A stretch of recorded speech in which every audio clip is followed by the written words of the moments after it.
Mes frères et sœurs, j'ai été égaré et le shaitan m'avait dominé. J'ai connu 2 ans d'égarement. Je fréquentais un groupe d'amis qui s'en est dans l'égarement et l'oubli. Ils ne comprenaient pas ma religion. Et petit à petit, ils m'ont entraîné dans une vie sans principe, sans valeur. J'ai commencé à arrêter de prier. Ensuite, j'ai poursuivi avec la consommation de la boisson interdite. Par Allah, je mangeais de la viande non égorgée. Au nom d'Allah, je m'enfonçais de plus en plus. Je ne m'en cachais plus. Tous mes frères et sœurs musulmans le voyaient, mais pas un seul ne m'interpella. Ma famille n'en pouvait plus et on était malade de me voir suivre le chemin du shaitan, ce qui provoqua beaucoup de disputes. Un soir, je rentrais chez moi alcoolisé. Une dispute éclata avec mon père. J'ai pris mes affaires et j'ai quitté le domicile familial. Oui, mes frères et sœurs, ce soir-là, j'ai fait pleurer ma mère et déçu mon père. Je vivais chez un ami qui faisait partie de ce groupe non fréquentable. Je pensais que dans quelques jours, ma famille allait me rappeler pour me demander de revenir. Mais non, et je les recomprenais. Je les faisais trop souffrir par mon comportement non respectable. Ma sœur en était tombée malade et je même étais parti la voir à l'hôpital. 6 mois plus tard, ma famille me manquait et je sentis que je m'enfonçais. Mais le shaitan était plus fort. Je continuais ma vie de haram jusqu'à ce qu'un jour, la phase fatidique arriva. Je croisais mon père au marché, je m'entendais à ce qu'il me dispute, me frappe. J'aurais aimé car cela aurait montré qu'il m'aime. Mais non, rien. Il m'ignora, faisant comme si j'étais un inconnu. J'ai été meurtri et j'ai énormément pleuré. Je me suis senti seul, désemparé.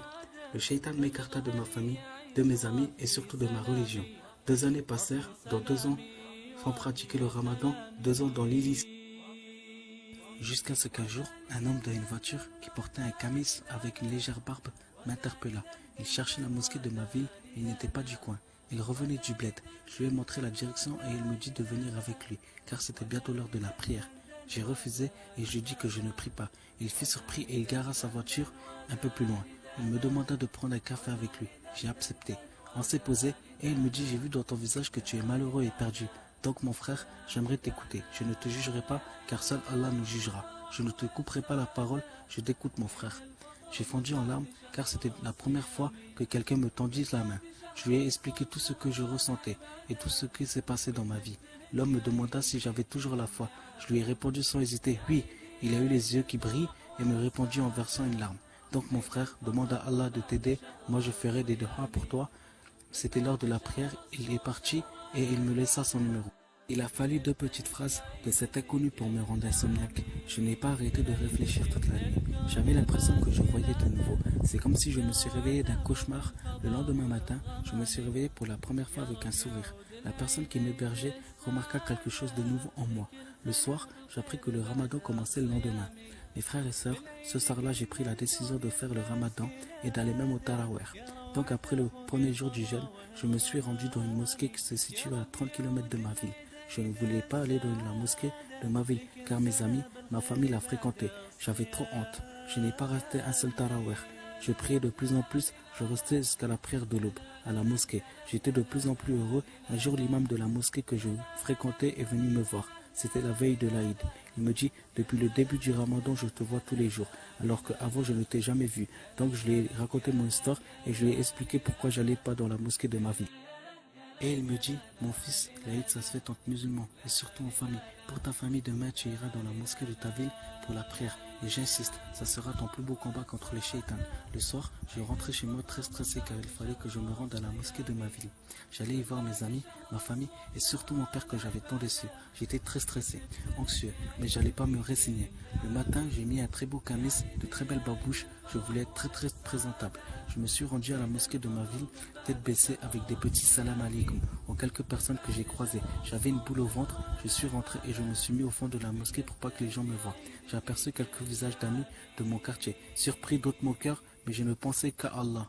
La prière commença et lorsque l'imam termina, le moment le plus stressant arriva. Il a fallu saluer et féliciter les gens que je connaissais tous. Mon voisin était le premier, c'était aussi un collègue de mon père. Il me serra dans ses bras et il me dit avec les larmes: Allah te protège. Je suis tellement fier de toi que si demain tu demandes en mariage ma fille, je serai l'homme le plus heureux. La boule dans mon ventre disparut. Et lorsque ce fut le tour de mes amis, mes cousins, qui me félicitèrent tout en pleurant, j'étais vraiment heureux. Lorsque tout à coup, quelqu'un me tapa sur l'épaule. Je me suis retourné et j'ai vu un homme avec une petite barbe, un grand sourire, me tendre les bras. Oui, c'était mon père. Je l'ai serré si fort dans mes bras que je ne voulais plus le lâcher. Il me dit: pardon mon fils de t'avoir laissé. Je lui ai répondu en lui embrassant la tête qu'il n'a pas à me pardonner. C'est moi qui demande le pardon pour mon égarement et pour ce que j'ai fait.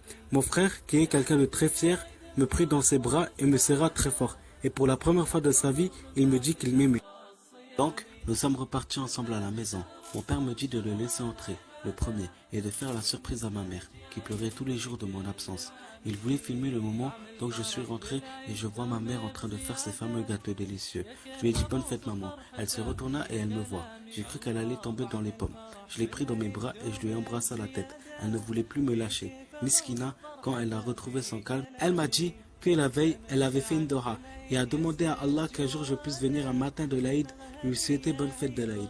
Quelques heures plus tard, Allah répondit à son appel. Subhanallah, après avoir bien mangé ce qu'avait préparé ma maman, c'était délicieux. Je me rappelais de cet homme qui m'a permis de me retrouver, cet homme qui en 2 phrases changea ma vie et celle de ma famille. J'avais toujours son numéro.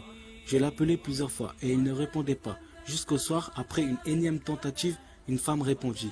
Puis je demandai à parler à Samir. Elle me dit, Allah irahmou, qu'il a eu un accident de voiture et mourut. J'étais bouleversé.